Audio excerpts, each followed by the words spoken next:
고린도후서 5장 15, 16, 17 보겠습니다. 16절부터 되어 있나요? 16절부터 보겠습니다. 고린도후서 5장 16절. 그러므로 우리가 이제부터는 어떤 사람도 육신을 따라 알지 아니하노라. 비록 우리가 그리스도도 육신을 따라 알았으나 이제부터는 그같이 알지 아니하노라. 그런즉 누구든지 그리스도 안에 있으면 새로운 피조물이라. 이전 것은 지나갔으니 보라 새 것이 되었도다. 아멘. 육신을 따라 알지 아니하노라 그 되어 있죠. 육신을 따라 안다는 것은 세상적인 어떤 가치관으로 모든 것을 판단한다고 하는 거죠. 세상적 가치관, 육신을 따라 살아간다라고 말할 때는 내 몸은 내 몸이고 네 몸은 네 몸이잖아요. 그러니까 내 몸과 네 몸의 연결점이라고 하는 것은 상호 이익에만 기초해 있어요. 서로가 좋을 때는 한 몸 같지만 서로 안 좋을 때는 또 다른 몸이잖아요 말이죠. 그래서 육신을 따라 안다라고 할 때는 개별적인 어떤 존재를 중심으로 해서 모든 걸 파악한다고 하는 거죠. 자, 그럴 때는 어떤 문제가 생깁니까? 육신을 따라 안다, 개별적인 내 그 존재를 중심으로 해서 살아간다라고 말할 때는 내가 순종한 말씀의 어떤 그 가치는 내 것이 되겠죠. 내 것이. 내가 번 돈은 내 돈이고 내 돈 내산, 내 돈 갖고 내 산다 그런 말도 있잖아요. 그러니까 육신을 따라 살아간다는 것은 다 나중심적으로 모든 가치를 끌어오는 것이기 때문에 하나님 앞에 나갈 때 내 몸으로 순종하고 내 몸으로 지킨 것만큼만 인정받는 그런 삶이 되겠죠. 그러니까 하나님 앞에 각자 나가는 거죠. 우리 모두가 다 개별적으로. 개별적인 의로움을 가지고 하나님께 나가서 하나님 평가를 받겠다. 이것이 이제 육신을 따라 알아간다고 하는 겁니다. 육신적이라고 하는 것은 아무튼 내 몸 중심한 뜻이에요. 내 몸 중심. 그러니까 내 몸 중심으로 인해서 내가 순종하고 내가 행한 의의 가치만큼 하나님께 평가를 받겠다라고 하는 거죠. 그래서 바리새인들이 왜 이렇게 열심히 살아가는 겁니까? 바리새인이 열심히 살아가는 이유는 내가 말씀을 지킨 것만큼 하나님께 인정받는다고 하는 믿음이 있었기 때문에 그렇게 말씀을 지켜 살아가는 거죠. 우리가 열심히 일하면 돈 벌잖아요. 열심히 일하면 돈 못 버는 것이고 각자 우리는 각자의 어떤 노력한 것만큼 살아간다는 것이 좀 전 세계에 퍼져 있는 믿음이잖아요. 각자가 한 것만큼 각자가 돈 벌고 살아간다. 그게 이제 이 땅에 퍼져 있는 하나의 믿음인데 그것이 바울이 알아왔었던 하나의 믿음이라고 하는 거죠. 육신을 따라서. 그러니까 뒤에 뭐라고 되어 있습니까? 어떤 사람도 육신을 따라 알지 않으라. 그다음에 뭐라고 했어요? 비록 우리가 그리스도도 육신을 따라 알았으나 그랬죠. 그러니까 예수 그리스도가 행하신 것은 그의 행하심인 거고 내가 한 것은 내가 한 거고 예수의 행함과 나의 행함 사이에 아무런 연관성이 없어요. 그래서 육신을 따라갈 사람들은 자기 개인적인 경건에 그토록 집중하는 겁니다. 교회에 나와서도 내가 말씀을 지키고 순종한 것만큼 내 가치는 높아진다고 생각을 하고 저 사람 봤을 때 저 사람은 순종을 하지 않아. 저 사람은 뭔가 헌신을 보이지 않아. 그럼 나보다 못한 사람으로 이렇게 경건의 레벨을 딱 정하는 거란 말이죠. 그래서 그 바리새인들이 누구를 극혐합니까? 바리새인 싫어하는 사람들은 창기와 세리와 강도와 그런 죄인들을 극혐하죠. 싫어하죠. 왜? 저들은 왜 열심히 살지 않나 말이죠. 우리 이렇게 일에 2번 금식하고 11조를 바치고 구제하고 봉사하는데 저 강도와 세리와 저 죄인과 저 상기들은 하나님 앞에 경건의 노력을 아무것도 안 하기 때문에 저것들은 지옥가에 마땅하고 이렇게 우리는 천국가에 마땅하고 이렇게 자기 행함 중심으로 차별화를 딱 짓는 거죠. 그래서 예수님께서 그 세리의 집에 들어가서 함께 먹고 마실 때 그렇게 그들이 싫어했던 겁니다. 왜 예수는 죄인과 함께 앉아서 먹고 마시느냐. 말도 안 된다. 우리가 금묵자학이란 말처럼 그죠? 금묵자학 아시죠? 무슨 말인지. 그래 친구를 보면 너를 안다고 말이지. 네 친구 누구냐? 그럼 네 친구들이 보니까 다 세리와 창기와 죄인들이야. 저거 똑같은 죄인이구만 하고 다 무시한단 말이죠. 바리새인쯤 되면 다 친구들이 다 거룩한 무리예요. 저도 다 친구들 대부분 다 거룩한 목사님들이 다 친구들입니다. 옛날 친구들은 다 전 떨어지고 있어요. 그러나 의리를 지키는 고등학교 친구들은 계속 연락도 해오고 야 춘아 나 지금 사업 잘 풀리고 있어. 조만간 내가 한번 기부할까 그러는데 말만 아직 기부가 안 들어왔는데 그 옛날 친구들은 또 의리가 있어요. 여기 올 때도 항상 교회 올 때도 이렇게 뭐 하나 들고 와서 이렇게 말해서 손님 많이 늘었냐 물어보고 손님 별로 안 늘었다. 매장이 지하에서 별로 안 온다 사람들이. 그렇게 그 의리가 있어요, 친구들이. 그런 상황이기 때문에 다 육신을 따라 안다고 말할 때는 그 사람의 행동, 그 사람의 경건의 노력, 순종한 정도, 헌신한 정도, 그걸 따라 하나님이 평가한다고 생각하죠. 그랬기 때문에 어때? 그랬기 때문에 예수라고 하는 그 사람이 내가 곧 길이요 진리요 생명이다. 그렇게 말하는 그것이 납득이 안 가는 겁니다. 내가 곧 길이요 진리요 생명이기 때문에 나를 말미암지 않고는 아버지께로 못 간다고 말하니까 왜 너로 말미암지 않고는 못 가는 것이냐. 우리 각자가 다 경건하고 각자가 다 거룩하기 때문에 우리 각자의 개인적인 헌신과 경건으로 하나님께 갈 수가 있다고 지금 믿고 있는데 왜 예수야 너는 너로 말미암지 않고는 아버지께로 못 간다는 헛소리를 짓거리느냐 이거잖아요. 그 누군가의 대신 우리의 죄를 담당한다는 건 그건 존심이 허락지 않아요. 우리가 우리 개인의 노력으로 의를 쌓아 하나님께 가야지 왜 네가 대신 내 죄를 짊어지냐 말이지. 나도 할 수 있는데 그렇잖아요. 나도 할 수 있는데 왜 네가 대신 죄를 짊어져. 건방지게로 꺼져 짜져 있어. 나도 한 경건 한단 말이지. 나도. 그게 육신이에요. 나도 한 경건하고 세상의 이치가 다 각자 행한 것대로 살아가는 것이 세상의 이치인데 네가 빵점 맞아놓고 100점 맞은 친구 덕분에 네가 선생님께 인정받는다? 말도 안 된다는 거죠. 우리 각자가 다 경건하고 다 의로운데 우리 자칫 않게 좀 민수기에 보면 나오잖아요. 고라 일당들이 했던 주장이 뭡니까? 모든 회중이 다 거룩한데 모세와 아론아 왜 니들만 거룩한 것처럼 앞에서 나대냐 말이야. 나대냐. 고라 일당의 말은 그 말이에요. 회중이 다 각각 거룩한데 왜 니들만 설치냐. 그것이 고라 일당의 주장이었으나 하나님과 어떻게 조치했습니까? 고라 일당들 땅을 갈라서 다 바다 갈라서 다 땅속에 집어넣어서 다 죽여버렸어요. 회중은 다 거룩한 것이 아니고 모세와 아론으로 대표되는 그 대표 때문에 그들 모두가 산다고 하는 이스라엘 백성들이 200만이 넘는 사람들이 있지만 200만 각자의 개인적인 경건으로 사는 것이 아니고 모세와 아론의 대표적인 경건으로 다 산다고 하는 것으로 주님이 선언을 하신 거예요. 육신을 따라 안다고 말할 때는 다 우리가 다 지각이 있고 다 양심이 있잖아요. 양심이 있어요. 다 거룩하단 말이죠. 우리가. 이윤수사님 말씀하시기를 제 설교 말씀 듣고 요즘에 그 신문에 나와 있는 오늘의 운세 같은 거 안 보여준다고 말씀하시더라고요. 양심이 좀 찔리는데 근데 사실은 저는 매주마다 보거든요. 오늘의 운세를. 그걸 왜 보냐면 저도 볼 거 다 같이 우리 다 같이 봐요. 우리 정선도 다 보면서 이제 정운서가 아쉬워하는 것은 왜 나는 없나 여기 오늘의 운세에. 그 오늘의 운세의 마지막 커트라인 95년생까지예요. 여러분 아셨습니까 혹시? 95년생까지만 나와 있고 그 나중 사람들은 오늘의 운세에 안 나와요. 인간 취급 안 하는 거죠. 그런데 볼 것도 없어. 보면 이런 내용 나와 있어요. 예를 들면 이제 뭐 이런 거죠. 작은 것을 탐하다 큰 걸 놓친다. 이렇게 우리 양띠를 보면 이렇게 되어 있어요. 그래 뭐 당연한 소리지. 또 다음에 보면 뭐에 대하면 가족의 소중한 법. 그래 가족 소중하지 뭐 이런 얘기 있지 않습니까? 오늘의 운세가 다 그런 일반적인 이로 많이 나와 있어요. 오늘은 이제 왜 제가 얘기했을까요? 그래, 그렇지. 우리도 한 양심이 있다 이 말이죠. 그래서 오늘의 운세 보면 좀 찔리는데 이렇게 많은데 주님께서는 우리 각자의 양심을 보시고 참 너 양심적이구나 하고 그걸 인정하신 것이 아니고 우리 모두를 도매급으로 다 그냥 죽어 마땅한 자예요. 싹 쓸어 넣으시고 한 분 예수 그리스도의 의로운 행위로 말미암아 용서하신다라고 하는 그 한 분 속에 다 집어넣는 방식으로 우리를 구원하시는데 육신을 따라 안다고 말을 할 때는 각 개인이 개인의 의로움과 경건을 포기를 못해요.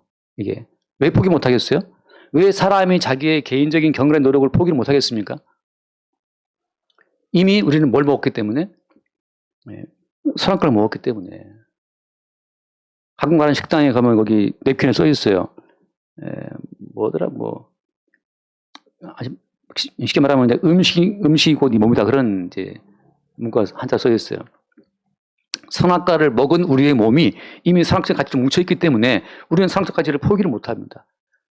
우리 몸의 육신의 선악가치를 따라서 하나님께 뭔가를 행하고 그리고 하나님께 정당한 보상을 받겠다라고 하는 이것이 선악가치거든요. 근데 우리 행위에 따른 정당한 보상의 가치를 주겠다는 그 모든 것들은 율법적으로 이미 다 주어져 있지만 하나님께서는 어때요? 그 이미 자기 행위의 가치로 평가받고자 하는 이스라엘 민족을 심판하고 멸망을 시킴으로 말미암아서 너희들의 행위로 나왔을 때의 결론은 무엇이다? 결론은 심판이다, 멸망이라는 것을 이미 하나님이 역사적으로 확증을 해놨어요.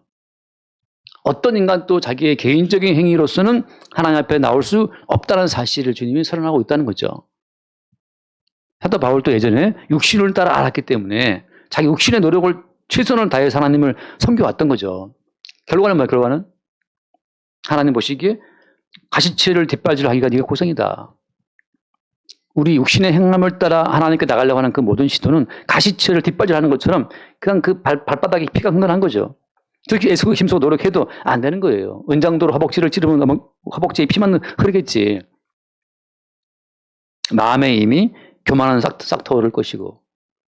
그래서 육신을 따라 알았고 그렇게 알았지만 이제는 그렇게 하지 않는다는 거죠. 뭐 때문에? 예수 그리스도로 말미암아 그분을 만나고 보니까 육신의 모든 한계가 우리 가운데 이미 확실하게 나타났다는 것을 말씀해 주고 있는 겁니다. 그리고 뒤에 하신 말씀이 뭐였어요? 17절 말씀, 17절. 그런즉 누구든지 그리스도 안에 있으면 새로운 피조물이라. 예전 것이 지나갔으니 보라 새것이 되었다. 새로운 피조물이라는 것은 어디 안에 있을 때? 누구든지 그리스도 안에 있으면, 자, 누구든지 이게 세리든 창기든 강도든 뭐 바리새인이든 목사든 상관없어요. 누구든지 그리스도 안에 있을 때 새로운 피조물인 거지. 바깥에 벗어나는 순간 이건 낡은 피조물이에요. 낡은 피조물이기 때문에 폐기 처분해야 마땅하다고 하는 거죠. 이 새로운 피조물에 대한 정의가 제가 어제 잠깐 교회에서 이렇게 유튜브를 딱 눌러봤어요. 새로운 피조물. 쫙 뜨는데 제가 아는 분이 있어요. 그래서 한번 들어가 봤는데 놀랐어요. 구독자가 엄청나게 많은 거야. 제가 늘 보고 반복해서 좀 이렇게 아래로 봤는데 구독자가 저보다 훨씬 높아요. 그래서 내용을 들어봤는데 내용이 좀 화가 나더라고 듣는데 새로운 피조물이라고 하면서 그분이 말씀하시는 설명은 뭐냐 하면 할 수 있다라고 하는 인간의 가능성, 쉽게 말하면 자기개발서에 나와 있는 그런 식의 이야기들을 막 풀어서 하는 거예요. 이제 예수를 그래서 믿으니까 우리는 뭐든지 할 수 있다. 뭐든 할 수 있다. 예수를 믿으니까 이제 예수 믿는 믿음으로 우리의 인생을 바꿀 수 있다. 하고 그 바뀌어진 사례를 이야기하면서 딱 들으면 정말 할 수 있다. 인간의 가능성을 한껏 북돋워주는 그 말로 그 새로운 피조물의 설명이 쭉 가고 있더라고요. 제가 집에 가면서 욕이 나오더라고요. 이런 것을 새로운 피조물이라고? 이것은 자기개발서에도 나온 내용이고 우리나라의 유명한 그 큰 교회 목사님들이 늘 했던 이야기. 할 수 있다. 새로운 피조물은 그게 아니에요. 새로운 피조물이라는 것은 이전 피조물의 죽음을 전제하고 나오는 개념이에요. 육신을 따라 살아가는 이전 피조물, 자기의 행함으로 하나님께 뭔가를 호소하려고 하는 이전 피조물에 대한 그 사형 집행, 그 죽음을 전제하고 새로운 피조물이 나오는 거지. 이전 피조물의 가능성을 계속 확대하고 확대해서 새로운 피조물이다? 그건 아닌 거죠. 이전 피조물의 결함을 보충하고 보완하고 개선하고 그래서 발전시켜가지고서 하나님 기뻐하시는 줄 알았는데 나아가겠다? 이거 바리새인이죠. 근데 그런 새로운 피조물의 개념이 그분뿐이 아니고 제가 아는 분들 뭐 주르륵 다 한번 어제 쭉 봤어요. 1분, 2, 3분만 들어도 다 나오잖아요, 벌써. 우리가 예수를 믿는다면 자기를 부인하고 자기 십자가를 져야 됩니다. 그 말 맞습니까? 예수 그리스도를 믿는다면 거듭난 사람은, 성령 받은 사람은 자기를 부인하고 자기 십자가를 집니다. 져야 됩니다. 이거 다시 말씀드릴게요. 예수 믿는 사람이라면 자기를 부인하고 자기 십자가를 져야 됩니다. 이 말이 맞는 말일까요? 그래서 여러분 자기 부인은 힘든 거지만 자기를 부인해야 됩니다. 또 말하기를 그리스도의 사람들은 정과 욕심을 십자가에 못 박아야 됩니다. 이렇게 말씀하시는 분들이 한 말씀 갈라디아서 5장 봅시다. 갈라디아서 5장 24절 말씀. 제가 이것 때문에 여러 해 알고 지낸 목사님하고 사실은 요즘 안 보고 있어요. 안 보는 이유는 이 차이 때문인데 5장 24절 한번 같이 볼까요? 5장 24절. 그리스도 예수의 사람들은 육체와 함께 그 정욕과 탐심을 십자가에 못 박았느니라. 여기서 이 말씀을 봤을 때, 자, 그리스도 예수의 사람들은 육체와 함께 정욕과 욕심을 십자가에 못 박아야 됩니다. 못 박아야 됩니다. 그게 자기 부인입니다. 못 박아야 된다고 말하는 그 말에 어떤 어폐가 있습니까? 정욕과 욕심을, 탐심을 십자가에 못 박아야 됩니다. 이 말에 어떤 문제가 있어요? 여기서 이제 뭐라고 되어 있습니까? 이미? 못 박았다. 이게 과거 완료형이 못 박았어요, 이미. 그래서 그 목사님은 저랑 대화할 때마다 계속 이걸 못 박아야 된다고 강조를 너무 해서 같이 있으면 너무 힘들어요, 제가. 근데 보면 저보다 더 정욕이 많고 더 탐심이 많아, 그분이. 저보다 비교해보면. 이렇게 맨날 못 박자는 분이 왜 이렇게 본인은 또 이렇게 탐심이 많으신지. 그러나 예수님이 십자가에서 이미 못 박히실 때 예수와 함께 못 박힌 사람들은 이미 못 박혔어요. 뭐가? 정욕과 탐심이. 그럼 뭐라고 할 수 있죠? 목사님, 제가 지금 매일 정욕이 올라오는데요. 탐심이 생기는데요. 그건 뭐라고 제가 늘 말씀드립니까? 목사님들 모여서 토론을 하면 늘 나오는 그 딜레마가 그거예요. 못 박혔다고 나와 있는데 왜 우리 마음속에는 끝없이 욕심이 생기냐 그거예요. 그것 때문에 그분들이 막 고민을 많이 해요. 그거 왜 생깁니까? 생기는 건 뭐 때문이에요? 제가 늘 하는 말은 그 말이죠. 우리 마음속에서 올라오는 탐심과 정욕이라고 하는 이것은 예수님이 이미 처리하신, 이미 대신 다 짊어진, 이미 해결해 놓으신 정욕과 탐심의 내역을 우리가 매일매일 확인하려고 주님이 허락하신 것이다. 우리 몸에서 탐심 올라올 때마다 이 탐심을 주님이 십자가에서 대신 이미 해결을 하신 것이구나, 이게. 이미 주님이 해결해 놓으신 그 내역서를 우리 가운데 보게 하시는 거예요. 다시 그 탐심을 이기려고 애쓰라는 것이 아니고 우리가 못 이기죠. 이미 이광 선생님이 표현했던 것처럼 그 정산된 내역서.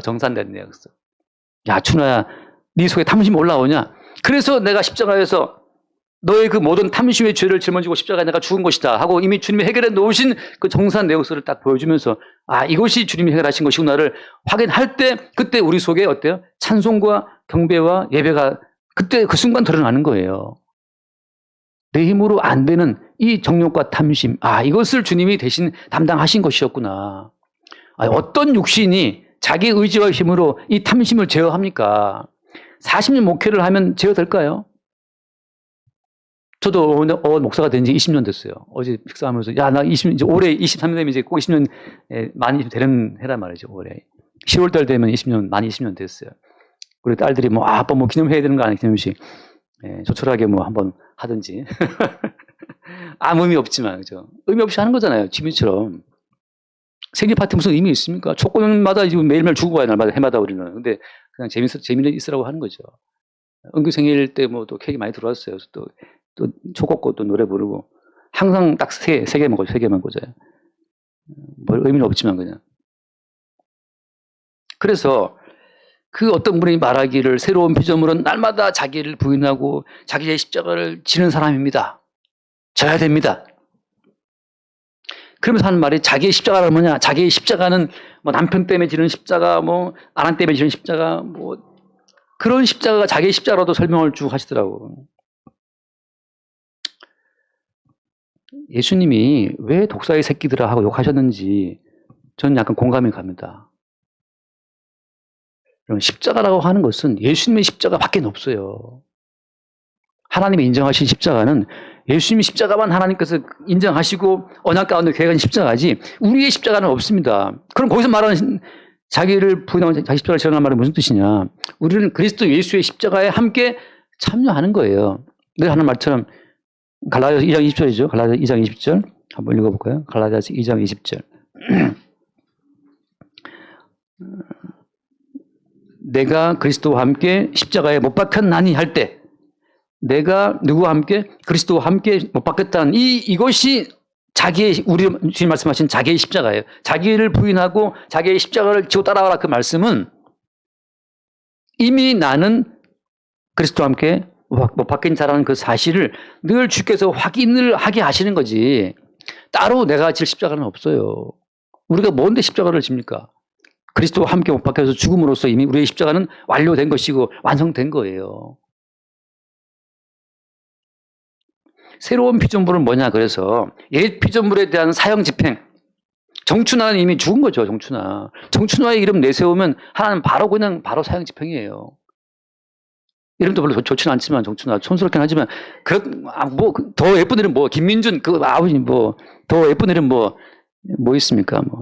현빈 그거 아우시고 원빈 아우시고 또 무슨 최수빈도 아우시고 그리스도 예수의 이름 이외에 모든 이름은 다 아웃이에요.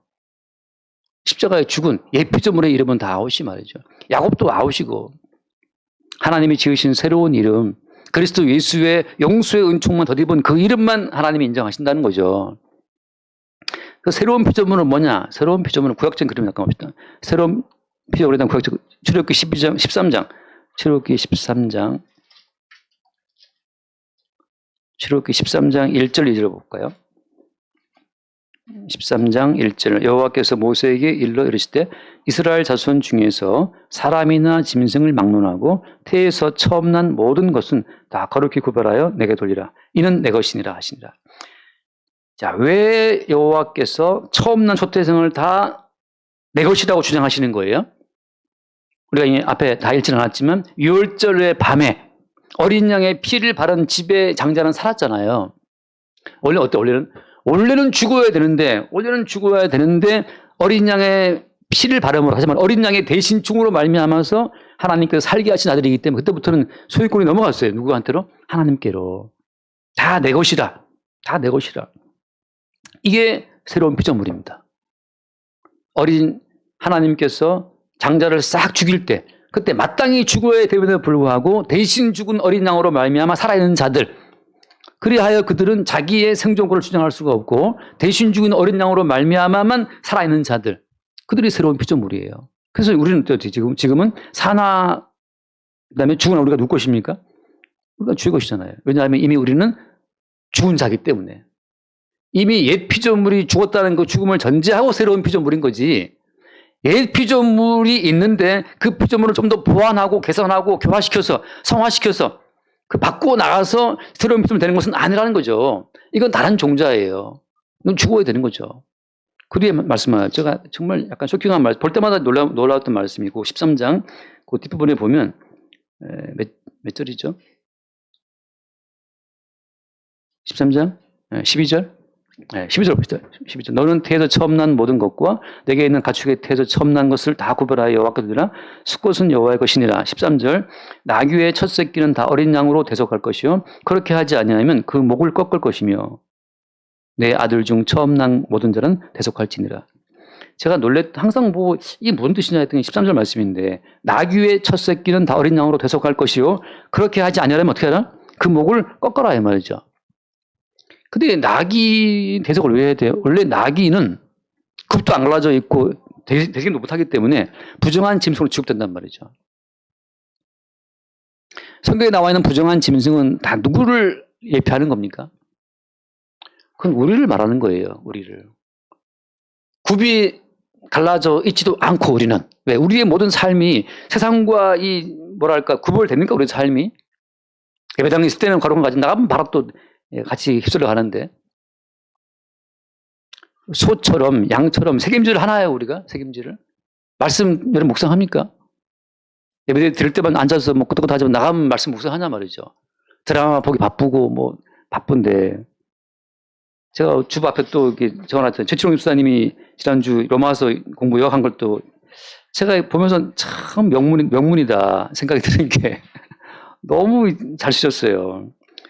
이광 선생님이 한번 요즘 조금 한타임 이광 선생님 쉬고 계시는데 집사님이 또 이렇게 바톤 터치 됐어요 지금 또 갔는데.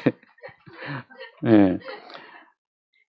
근데 참 너무 이 로마서 공부에 나온 내용이지만 그것을 이렇게 또 본인의 또 글로 요약하는 자체가 이게 얼마나 놀라운지 제가 봤던 어떤 목사님들이 보다 더 이게 글이 힘이 있고 깔끔한 거예요. 이렇게 이걸 정리해 주셨구나. 되새김질을 하신 거죠, 되새김질을. 근데 여러분, 유튜브 공부를, 성경을 나중에 한번 보기는 보시나요? 우리 교인들? 보는지 모르겠어요. 가끔 저도 한 1년 전 걸 다시 보면 또 은혜가 돼요. 아, 이랬었구나. 은혜가 된단 말이죠. 빠르게 1.5라고 더 듣는. 원래 말이 빠르게 또 1.5로 더 듣는. 빠르긴 한데 제가 했던 말은 다 그만큼 다 들어오죠. 이게 다. 아, 또 은혜가 돼요. 시간 없으면 1.5배속으로 들으시면 됩니다. 근데 대세김질 하나 말이죠, 우리가. 그러니까 대세김질도 뭐 안 하고 굽도 안 갈라져 있는 그런 우리의 모습이 나귀와 똑같아. 부정한 짐승이 우리 모두가 다. 우리 머리에 차 있는 거 그냥 뭐 드라마 수영자매랑 공부 끝나고 밥 먹는데 그래. 요즘에 목사님 저 요즘 드라마만 봐요. 그래서 드라마만 본다는 거죠. 뭐 드라마 뭘 이렇게 보냐. 성경 할 때는 공부를 하지만 또 집에 가면 드라마 보고 대세김질 안 해요. 우리 모두가. 부정한 짐승이에요. 그래서 어때요? 그래서 어떻게 한다? 어린 양으로 대속할 것이요. 어린 양이 계속 죽는 거예요. 그래서 니들은 다 부정한 짐승이기 때문에 다 죽어야 돼. 죽어야 마땅한 너희들 대신 어린 양을 죽여서 그 피를 뿌려라 이거거든요. 근데 만약에 어린 양으로 대속하지 아니라면 어때? 아니라면? 그렇게 하지 아니하려면 어떻게 하라? 아니하려면 그 목을 꺾어라. 그럼 우리가 십자가에 죽으신 예수 그리스도의 그 대속의 은혜를 바라보지 않는다면 우리는 다 목을 꺾고 죽임 당해야 될 자라는 겁니다. 꺾어지는 목의 아픔을 여러분 느껴봤습니까? 제가 머리 감자로 이렇게 하는데 목이 얼마나 아픈지 꺾어지는 목의 아픔을 느꼈는데 머리 감자로 그런 거고 이거는.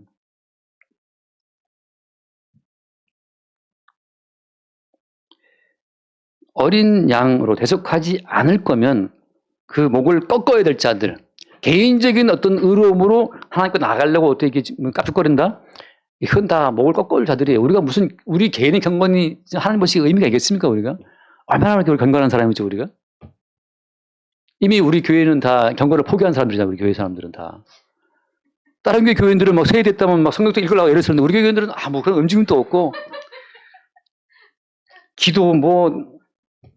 기도를 하는지 성경을 보는지 유튜브로 말씀 공부를 하는지 뭐 아무 움직임이 없잖아요. 경건을 다 포기한 분들이라. 그만큼 죄가 더한 곳에 은혜가 더하다. 그만큼 어린 양의 대속의 은혜가 더 커진다면 그건 하나님 기뻐하실 부분이죠. 자기 의의 가치에 눈이 멀어서 예수의 대속의 은혜를 모른다면 그건 다 지옥 백성이고, 그러면 우리 개인의 경건이 쓸모없으면 알았다면 이렇게 무가치한 자를, 이렇게 부정한 자를, 머릿속에 들어있는 거란 오직 뭐 돈 버는 이야기, 뭐 드라마 이야기, 살아가라는 이야기밖에 없는 이 부정한 자들을 대신해서 십자가에 죽임당한 어린 양의 그 가치를 더 안다면 하나님 그걸 기뻐하시겠죠. 어차피 우리 개인의 경건 따위는 주님 취급도 안 하시니까. 제가 늘 비유처럼 그냥 바퀴벌레들의 경건함 같은 거예요. 바퀴벌레가 뭐 오글오글 모여있다고 해서 그 중에 더 나은 바퀴벌레, 더 깨끗한 바퀴벌레, 더 뭐 새침한 바퀴벌레, 뭐 베지터리안 바퀴벌레, 뭐 비건 바퀴벌레, 뭐 그런 차이가 있나요? 싹 다 그냥 에프킬라 뿌리고 밟아 죽여야 되는 것처럼 우리 모든 인간들은 주님 보시기에 차이가 없어요. 저는 흑인들 볼 때마다 못 알아보겠어. 누가 누군지. 제임스인지 짐인지 뭐 다 대충 갖고. 근데 다 나름대로 뭔가 흑인들끼리는 아주 귀한 분들이 있겠지, 같이 있는 분들이 있겠지만 내가 볼 때는 좀 더 많이 구워진 분과 좀 덜 구워진 분들은 이런 웰던과 뭐 미디엄 그런 차이밖에 없는데 이건 인종차별적인 발언이기 때문에 다 영어가 안 나가니까. 근데 그들끼리는 얼마나 또 가치가 또 있겠어요. 하나님께서 인간을 바라보실 때에는 일회에 2번 금식한 놈이든 일회에 포식을 뭐 10번 한 놈이든 간에 먹다가 체해서 열 동안 뭐 잘 못 먹는 그런 어떤 차이가 주님 보시기에는 없다는 거죠.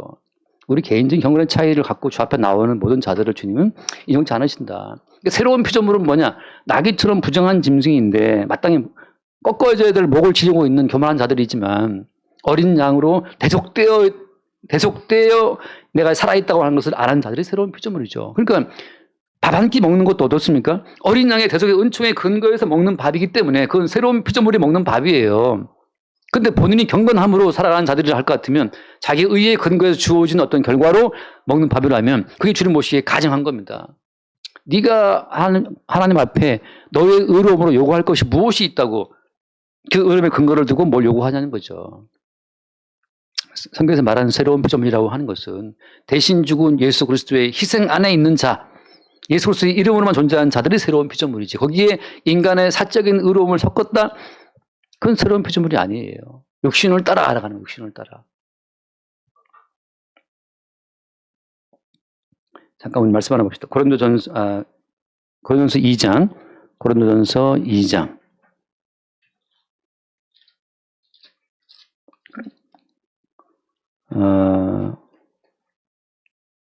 2장 몇 절일까요? 2장 8절 볼까요? 2장 7절, 8절. 이 지혜는 이 세대의 통치자들이 한 사람도 알지 못하였나니 만일 알았더라면 영광의 주를 십자가 못 박지 아니하였으리라. 여러분, 세상의 지혜, 육신을 따라 자기와 타인과 세상을 보는, 육신을 따라 세상을 보는 그 관점에서는 영광의 주를 알아보지 못하고 십자가 못 박을 수밖에 없어요. 왜? 육신을 따라 살아가는 자는 각자 자기의 개인적인 의로움의 세계에 빠져 있기 때문에. 통치자들은 각자 개인들을 죽기를 무서워하는 공포로 그들을 묶고 세워서 통치하거든요. 모든 통치의 근본은 공포예요. 마키아벨리의 유명한 말이 있었습니다. 마키아벨리의 또 유명한, 제가 공감하는 말이, 지도자는 차라리 공포의 대상이 될지언정 업신여김을 당하면 끝이다 그랬는데, 왜 대통령들이 사과를 잘 안 하는지 아시죠? 통치자들이 사과를 해서 그 피지배 그 국민들에게 업신여김을 당하는 순간 권위가 사라지기 때문에 다스릴 수가 없어요. 마키아벨리 말, 차라리 공포심을 줘라. 이건 그 사람 말입니다. 왜냐하면 모든 인간은 죽기를 무서워하는 공포에 붙들려 있기 때문에 통치의 기본은 공포심이거든요. 제가 이제 그 말을 볼 때 왜 통치자들이 인자하고 자비롭고 막 어지르고 하면 좋을 텐데 왜 마키아벨리는 공포를 말하지? 근데 제가 성경을 보다 보니까 죽기를 무서워함으로 일생의 메인자들이 모든 인간들이기 때문에 그 죽기를 무서워하는 마음 때문에 공포가 먹히는 거거든요. 북한 김정은이 왜 저거를 못 지키고 저렇게 다 눌러있지? 공포심이거든요. 고모부를 무슨 고사포로 죽인 그 정도 공포되면 다들 이제 쫄아서 못 움직이는 거예요. 각자 살아겠다고 하는 거죠. 그건 그렇고, 아무튼 그 9절 말씀. 기록된 하나님이 자기를 사랑하는 자들을 위하여 예비하신 모든 것은 눈으로 보지 못하고 귀로 듣지 못하고 사람 마음으로 생각하지도 못하였다 한 것 같다. 하나님이 준비하신 그 구원의 세계라고 하는 것, 새로운 피조물의 세계라고 하는 것은, 새로운 피조물의 세계라고 하는 것은 어떤 인간도 깨닫지 못하는 어떤 차원이라고 하는 거예요. 성령으로 안고서는 아무도, 그래서 10절 말씀, 오직 하나님이 성령으로 이것을 우리에게 보이셨으니 성령은 모든 것, 하나님의 깊은 것까지 통달하신다. 성령으로 아니하고서는 우리가 하나님이 준비하신 그 새로운 차원의 세계, 생명의 세계를, 새로운 피조물의 세계에 접근할 수 없다고 하는 겁니다. 자, 새로운 피조물을 말할 때 하나 더 제가 중요하게 말씀드리고 싶은 건 뭐냐 하면, 새로운 피조물은 우리가 개인적으로 나 새로운 피조물이야 이렇게 우리의 존재성을 스스로 규정할 수 없는 어떤 존재예요. 방금 말씀 이해되시죠? 새로운 피조물은 그리스도 예수에 의해서만 잠깐씩 확인되는 거지. 나 새로운 피조물이야. 나 누군지 알아? 내 누군지 아니? 내 누군지 아니? 내 하얼빈 장채야. 그런 거, 그거는 또 다른, 그 싱글에게 제압당하는 거지만, 우리가 누굽니까? 나 새로운 피조물입니다. 나 그리스도입니다. 나 구원받은 사람입니다. 당신 구원받았습니까? 나 구원받은 사람입니다. 자기의 존재를, 구원받은 존재로 자기 자신을 이렇게 확보하는 이 모든 것은 다 하나님 보시기에 엉터리예요. 엉터리란 말밖에. 새로운 피조물은 우리 안에 사시는 그리스도 예수로 말미암아 늘 새롭게 확인되는 거지, 내가 새로운 피조물의 정체성을 내가 소유할 수 없다고 하는 거죠. 새로운 피조물은 독자적인 자기의 어떤 주체성 자체가 삭제가 되는 존재예요.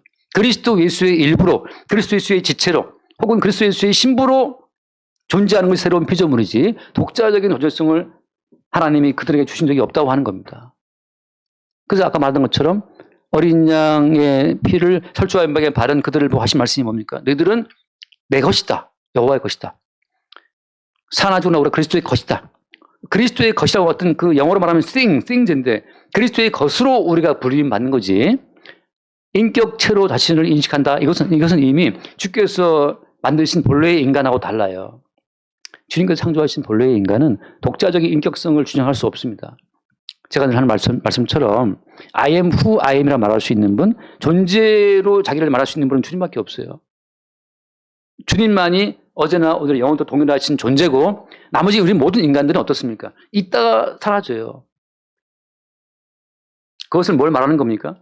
영원한 존재는 주님밖에 없다는 사실이고 우리는 영원한 존재이신 그 주님의 지체로 연합됨으로 말미암아 그와 함께 영원히 사는 거예요. 정춘하가 영원히 사는 것이 아니고 정춘하는 죽고 에피조물은 이제 갖고 새로운 피조물 그리스도 예수의 지체로서의 존재성 그의 몸 안에서의 한 지체로 우리는 영원히 사는 거죠. 누구와 함께? 그리스도 예수와 함께. 그럼 그건 좀 납득이 안 간단 말이죠. 제가 늘 드린 비유가 어떤 겁니까? 아담과 하와는 아담이 잠들었을 때 갈비 뽑아갖고 하와를 만들어 놓고 나중에 아담이 깨어나서 뭐라고 하와를 불렀어요? 내 살 중에 살이고 내 뼈 중에 뼈다 말이죠. 저기 있지만 내 살이고 내 뼈예요. 주님께서 우리를 바라보실 때에는 저기 있지만 저거 내 살이 내 뼈네? 이게 그리스도와 예수와 한 몸이죠. 그렇게 우리는 영원히 주와 함께 사는 거예요. 남자와 여자가 둘이 앞에 한 몸 된다는 그 모든 말씀은 언제 이루어진 거라고요? 남자와 여자가 한 몸 되리라. 이 말씀을 늘 결혼식 때마다 많이 인용하지만 저도 많이 인용했지만 남자와 여자가 한 몸 되리라 이 모든 말씀은 지금 우리 몸 가운데는 없어요. 정철 집사님과 이만 집사님은 지금 한 몸인가요? 정 집사님 머리 빠지면 같이 빠지나요? 이 집사님도? 아니잖아요. 정 집사님 배고프면 같이 배고픈가요? 아니, 지금은 없어요. 한 몸 되면 우리는 언제 어떻게 성취된다고? 그리스도 예수와 그의 살과 피로 구원된 그의 백성 안에서 그 말씀은 성취되고 이루어지는 거예요. 그러니까 지금 감히 그 말씀 갖고 우리 부부는 한 몸이라는 그런 말도 안 되는 망상에 빠지지 말고 한 몸이라는 그 모든 말은 그리스도 예수의 몸 안에서 이루어지는 말씀이에요. 따라서 우리가 새로운 피조물은 누구냐? 그의 살과 그의 피로 지어짐으로 말미암아 주님께서 보실 때 저기 내 살이 지나가네? 내 뼈가 지나가네? 내 피가 저기 있네? 라고 주께서 우리를 바라보실 때 자기와 동일한 살과 피의 어떤 존재로 우리를 바라보실 때는 여기 있으나 저기 있으나 이 땅에 있으나 몸을 떠나 주와 함께 있으나 우리는 주님과 한 몸인 거죠. 그렇게 영원히 그게 새로운 피조물이고 영원히 사는 거예요. 그건 어떻습니까? 우리가 내 살과 내 뼈와 내 피의 한 이 요소 자체를 날마다 부정당하는 거. 언제? 성령께서 역사하실 때마다 내 살과 내 뼈와 내 피의 존재성 자체를 부정당하면서 내가 지금 존재하는 것은 내 살과 내 뼈의 노력으로 존재하는 것이 아니고 십자가에서 그 살과 피 뿌리신 예수 그리스도의 살과 피로 내가 지금 존재하고 있는 것이네. 이 사실을 아는 그 순간 그는 새로운 피조물로 잠깐 등장하는 거예요. 등장. 새로운 피조물로 자기 자신이 인식되는 거죠. 제 표현처럼 출몰한다는 거. 나타났다 사라졌다. 보일 듯이 보이지 않는. 보였다가 안 보이고. 그냥 살아갈 때에는 이제 최은희 집사처럼 막 살아간단 말이죠. 그러다 어느 순간 참 나는 이미 주와 함께 죽었지. 그 순간 그리스도 예수의 살과 피로 존재한다는 존재성을 새롭게 인식하는 그 순간 주의 성령께서 예수의 살과 피로 존재하는 우리 존재성을 새롭게 일깨워 주시는 거죠. 그 순간 우리는 새로운 피조물됨을 발견하는 거예요. 자, 새로운 피조물의 존재성은 우리의 머리이신 그리스도 예수에 의해서 발견되는 거지. 나 예수 믿으니까 새로운 피조물이야 하고 새로운 피조물됨을 이제 정욕을 이기고 욕심을 물리치면서 새로운 피조물됨을 스스로 유지할 수는 없다는 거예요. 오늘날 많은 교회에서 새로운 피조물됨을 스스로 지키라고 막 이렇게 많은 설교자들 하시더라고. 그리스도인답게 살라고 막 밀어붙이는데 그건 또 다른 바리새인이고 율법주의자를 만들어내는 거예요. 누구도 육신대로 이제 자기 몸을 보는 거죠. 새로운 피조물은 날마다 어린 양의 피를 몰고 와서 너는 이미 죽었어. 애굽의 장자가 죽을 때 너도 이미 죽었다. 오늘 본 말씀처럼 그리스도 예수가 못 박힐 때 한 사람이 모든 사람을 대신하여 죽었은즉 모든 사람이 죽은 것이라고 하는 그 죽음의 진리를 갖고 쳐들어와서 독자적인 우리의 모든 생존 자체를 부정케 하시고 없애버리고 그리스도 예수로 사는 새로운 존재성을 일깨워주시는 그 순간에 우리는 새로운 피로 드러나는 거죠. 스스로 우리가 우리 존재성을 지키려고 하게 되면 제가 드는 비유처럼 암덩어리예요. 암덩어리. 그런 사람들을 완고합니다. 그 말씀대로 산다는 그 분들을 만나보면 참 그 완고함이 숨막히게 만들어요. 완고함이. 어떤 완고함입니까? 예수 믿는 사람이니까 우리는 시간을 지켜. 다음에 제가 늦을 수가 없어요. 그 압박 때문에 이제 빨리빨리 가야 돼. 안 가면 또 어떤 정죄가 날아올지 몰라. 그리스도인이 목사님이 시간을 안 지켜요? 그러면 이제 갑자기 정죄가 당하면서 이 대단한 분들이구나. 다음부터 이제 빨리 가야 되는 거죠. 이제. 우리 교회는 뭐 시간 지킵니까? 올 사람 오고 많을 사람 오고 잘 없지만 이건도 잘하는 것이냐? 잘하는 게 당연히 아니죠. 낙엽처럼 부정한 거죠. 어린 양의 은혜를 바라보지 않는다면 꺾어져야 될 자들이라고 하는 거죠. 그러니까 제가 하는 말이 예배에 온 사람은 예배에 왔다는 자기의 의가 드러나는 순간 그 뭐 꺾어져야 됩니다. 어린 양의 죽음으로 내가 여기 지금 예배에 빨리 온 거지. 늦게 오신 분들, 나 늦게 왔어. 난 또 늦게 왔을까? 자책, 정죄? 이제는 여기서 이제 뭐 그냥 늦게 와. 그냥 또 늦게 와. 네, 꺾어져야 되죠. 어린 양의 죽음으로 말미암아 내가 여기 있다는 그 사실을 놓치게 되면 그것이 다 주님 보시기에는 부정한 짐승들이 드러나는 순간들이죠. 예피조물들이. 돌아가서 봅시다. 고린도후서 5장 돌아와서 그 17절면서 17절. 그런즉 누구든지 그리스도 안에 있으면 새로운 피조물이라 이전 것이 지나갔으니 보라 새 것이 되었도다. 이 모든 말씀 자체를 우리 가운데 확인시키고 실체가 되게 하시는 것은 우리에게 있는 것이 아니라 누구한테 있다? 우리의 머리이신 주께 있다고 하는 거죠. 주님이 파도처럼 그분의 머리 되심을 우리에게 확인시킬 때 그때 우리는 우리의 개인적인 의를 붙들어 살던 육신적인 모든 삶이 부정되면서 그리스도 예수의 십자가의 피로 사는 새로운 피조물 됨을 그 순간 또 확인하는 거죠. 매 순간마다. 그렇게 이 모든 말씀은 우리가 붙들고 지킬 말씀이 아니고 그리스도 예수의 살아계심에 의해서 확인되고 증명되는 말씀으로 기능하고 있는 거예요. 그래서 이 말씀은 살아있는 겁니다. 살아있는 것은 말씀이지 우리가 아니잖아요. 이 말씀의 살아있음이 다가올 때 그때 우리는 이 말씀 안에서 새로운 피조물됨을 발견하는 거예요. 그래서 제 말씀처럼 새로운 피조물이니까 이제 뭐 잘 되고 형통하고 뭐 할 수 있다 뭐 그것이 아니고 새로운 피조물이기 때문에 가난하든 부하든 머리신 주께서 있게 하시는 그 자리에 있는 거예요. 지난번에 루스의 고백처럼 말이죠. 주께서 나를 괴롭게 했다. 내 이름은 나오미, 희락, 기쁨, 즐거움이지만 실제 내 삶은 마라 썼다. 그 루스의 고백은 나오미의 고백은 뭐였습니까? 주께서 나를 괴롭게 했다고 하잖아요. 새로운 피조물이니까 이제 뭐 괴로움 이기고 만들어 간다. 그런 게 성경에 어디 있어요? 바울은 그럼 괜히 맞았습니까? 우리의 모든 삶은 새로운 피조물, 머리이신 주님에 의해서 우리를 가난케 하든 부하게 하든 괴롭게 하든 즐겁게 하든 살든 죽든 머리이신 주의 뜻 가운데 바지선처럼 끌려가고 있는 그 순간들이 새로운 피조물 됨으로 나타나는 순간이라고 하는 거죠. 우리를 웃게 하시면 웃고 울게 하시면 울고 괴롭게 하시면 괴로움 당하면서 성령으로 말미암아 새로운 피조물 됨이 확인되는 순간들이 있게 되길 바랍니다. 기도하겠습니다. 하나님 아버지 감사합니다. 우리의 능력과 우리의 힘으로 새로운 피조물이 되어가는 것이 아니라 그리스도 예수 안에 있음으로 말미암아 어린 양의 대신 죽음으로 말미암아 그 살과 그의 피의 은총으로 말미암아 우리가 새로운 피조물됨을 다시 한번 말씀으로 보게 하시니 감사합니다. 우리의 모든 삶을 통해서 우리의 머리이신 그 주의 살아계심이 확인되게 하시고 그때마다 십자가에 찍히신 주의 살과 피로 이미 새로운 피조물 된 존재임을 새롭게 보게 하시고 그와 함께 죽고 그와 함께 사는 그 영원한 생명의 노선 위에 늘 존재함을 또 기쁘게 받아들이게 하여 주옵소서. 감사하며 우리 주 예수를 기도드리옵나이다. 아멘.